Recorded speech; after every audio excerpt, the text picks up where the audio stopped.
पहले सीन में दिखाया जाता है कि वाल्मीकि नाम का एक आदमी अपने स्कूटर से हॉस्पिटल पहुंचता है, जहां उसे पता चलता है कि उसे बेटा हुआ है। नर्स उसको ये भी बताती है कि जिंदल परिवार जहां वो काम करता है उनको भी बेटा हुआ है, पर वो सांस नहीं ले रहा, जिसकी वजह से नर्स डरी हुई। वाल्मीकि नर्स से बोलता है कि उसके ऊपर जिंदल परिवार के बहुत सारे एहसान हैं, तो वो उसके बच्चे से जिंदल परिवार का बच्चा बदल दे। और नर्स भी डर की वजह से ऐसा ही करती है। पर जैसे ही नर्स और वाल्मीकि बच्चा बदल के लौटने लगते हैं, तो जिंदल परिवार का बच्चा रोने लगता है। नर्स ये देखकर वाल्मीकि से बच्चे को वापस लौटाने को बोलती है, पर वाल्मीकि जिंदल परिवार के दामाद रणदीप से जलता था, क्योंकि वाल्मीकि और रणदीप ने एक साथ कंपनी ज्वाइन की थी। लेकिन रणदीप की शादी जिंदल परिवार में हो जाती है और वो अमीर हो जाता है, पर वाल्मीकि आम आदमी ही रह जाता है। वाल्मीकि नर्स से बच्चा छीन लेता है और बोलता है कि ये बच्चा तब भी रो सकता था जब ये अपनी माँ के कमरे में था, बट वो तब रोया जब वो लोग बाहर आ गए, क्योंकि इस बच्चे की किस्मत खराब है। बड़े घर में पैदा होने के बावजूद ये आम जिंदगी जिएगा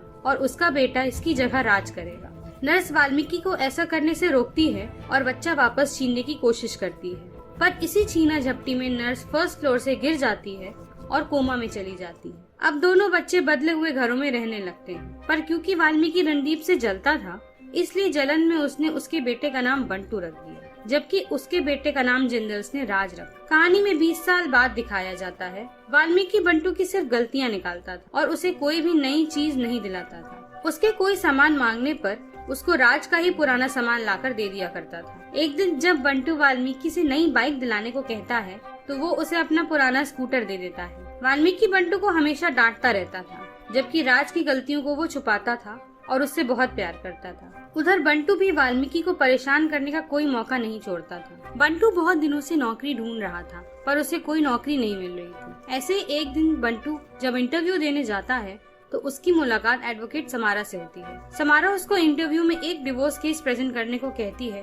पर वो सब उल्टा कर देता है, जिससे समारा क्लाइंट्स खो देती है और बंटू को भगा देती है। दूसरी तरफ राज अमेरिका से अपनी 4 साल की डिग्री 7 साल में करके लौटता है, तो वाल्मीकि उसके स्वागत की तैयारी कर रहा होता है। तब वो देखता है कि माला नहीं आई होती है। वो बंटू से माला मंगवाता है, पर जैसे ही बंटू जिंदल मैंशन पहुंचता है, वाल्मीकि उसे गेट पे ही रोक लेता है। तब ये पता चलता है कि आज तक वाल्मीकि ने बंटू को जिंदल मैंशन में कभी आने नहीं दिया था और ना अभी भी घुसने दे रहा था। एक दिन नाश्ते पर राज के दादाजी उसको बोलते हैं कि आज तुमको एक मीटिंग में जाना है और सारंग नाम के आदमी को बिजनेस के लिए मना करना है, क्योंकि वो खिलौनों में ड्रग्स एक्सपोर्ट करता है। पर राज मीटिंग में कुछ भी बोल नहीं पाता। तब रणदीप, जो कि राज के पापा हैं, वो वीडियो कॉल से बीच में आके मना करते हैं, जिससे सारंग काफी गुस्सा हो जाता है। उधर दूसरी तरफ जिस कैफे में रणदीप बैठे होते हैं, उसी कैफे में समारा की एक आदमी से मीटिंग होती है। समारा उस आदमी का केस लड़ने से मना कर देती है। इस पर वो आदमी समारा से बदतमीजी करने लगता है। इतने में वहाँ बंटू आ जाता है और अपने अनोखे तरीके से उस आदमी को सबक सिखा देता है, जिससे समारा बंटू से इम्प्रेस हो जाती है और उसे नौकरी दे देती है। ये देखकर रणदीप बहुत खुश होते हैं। धीमे धीमे बंटू और समारा एक दूसरे से प्यार करने लगते हैं। हर महीने वाल्मीकि कोमा में पड़ी नर्स से मिलने जाता था, पर एक दिन जब वो नर्स से मिलने जाता है, तो नर्स कोमा की हालत में उसका हाथ पकड़ लेती है, जिसकी वजह से वाल्मीकि डर जाता है।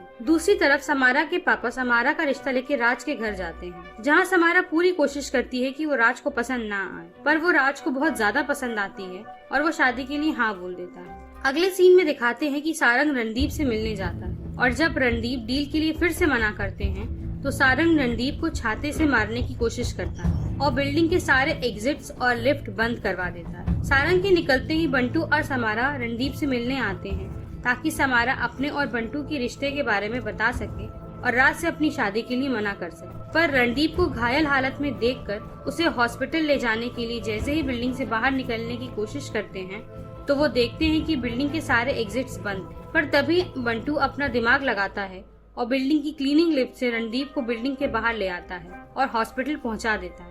हॉस्पिटल में रणदीप को स्ट्रेचर पर ले जाते समय वो नर्स उनको देख लेती है, जो उसी समय कोमा से बाहर आई होती है। नर्स बंटू से पूछती है क्या वो रणदीप का बेटा है, तो बंटू उसे बताता है कि वो उनका बेटा नहीं है और इशारे से दिखाता है कि वाल्मीकि उसके पिता हैं। नर्स वाल्मीकि को पहचान लेती है और बंटू को बताती है कि कैसे उसने और वाल्मीकि ने उसको बदल दिया था। नर्स बंटू को बोलती है कि वो जिंदल परिवार का असली शहजादा है और वो रणदीप को सच बताना चाहती है। वो बंटू से रणदीप को बुलाने के लिए कहती है, पर इतना बोलते बोलते नर्स बेहोश हो जाती है। बंटू को शौक लगता है और जब वो ये बात वाल्मीकि से पूछता है तो वाल्मीकि को बंटू को सच बताना पड़ता है। अगले दिन दादाजी वाल्मीकि से बोलते हैं कि तुम्हारे बेटे ने रणदीप की जान बचाई है, इसलिए वो उससे मिलना चाहते हैं। वाल्मीकि हर मुमकिन कोशिश करता है कि बंटू दादाजी से ना मिल सके, पर वाल्मीकि इसे होने से रोक नहीं पाते। दादाजी बंटू से मिलते हैं और उसे उनके साथ रहने की नौकरी दे देते हैं। बंटू और दादाजी सारंग से मिलने के लिए मॉरिशस जाते हैं। वहाँ पे सारंग के लोग दादाजी पे हमला कर देते हैं, जिसको देखकर बंटू को बहुत गुस्सा आता है और वो सभी गुंडों की बहुत धुलाई करता है। वो सारंग और उसके भाई को समझा के आता है कि जिंदल फैमिली से दूर रहे। ये सब देखकर दादाजी बहुत खुश होते हैं। बंटू देखता है रणदीप और उनकी वाइफ में बनती नहीं। तब बंटू और दादाजी मिल के प्लान बनाते हैं कि इनकी प्रॉब्लम सॉल्व करेंगे और वो दोनों उन दोनों के बीच की प्रॉब्लम सॉल्व भी कर देते हैं, जिसके लिए बंटू को एक दो झापड़ खाने पड़ते हैं। इसी खुशी को सेलिब्रेट करने के लिए वो लोग एक पार्टी रखते हैं और सेलिब्रेट कर रहे होते हैं कि उसी बीच सारंग रणदीप की वाइफ को किडनैप कर लेता है। सारंग रणदीप को बोलता है कि वो डील के पेपर साइन करके अपने बेटे के साथ भिजवा दे और साथ ही 500 करोड़ के शेयर्स भी भेज दे, नहीं तो वो उसकी वाइफ को मार दे। राज बोलता है कि मैं जाऊंगा। रणदीप और वाल्मीकि दोनों मना करते हैं, पर फिर भी राज चला जाता है। पर जब राज वहाँ पहुँचता है तो उसे वहाँ सारंग का एक ही आदमी बैठा मिलता है। राज उससे पूछता है कि उसकी माँ कहाँ है, तो वो आदमी राज को बताता है कि कैसे बंटू ने सारंग समेत उसके एक एक आदमी को मारा और उसकी माँ को छुड़ा कर ले गया। उधर दूसरी तरफ दादाजी रणदीप को सच बता देते हैं कि बंटू तुम्हारा असली बेटा है, और तब पता चलता है कि दादाजी ने नर्स और बंटू के बीच की बात सुन ली थी और उनको पता चल गया था कि बंटू कौन है। अगले दिन दादाजी वाल्मीकि और बंटू को बुलाते हैं, जहां वो वाल्मीकि को एक थप्पड़ मारते हैं और उसकी बहुत बेइज्जती करते हैं, क्योंकि उसने बंटू और राज को बदल कर उनके साथ बहुत बड़ा धोखा किया था। बंटू दादाजी और रणदीप से बोलता है कि ये सच आप लोग माँ को मत बताइएगा, क्योंकि अगर उनको पता चल गया तो राज का क्या होगा।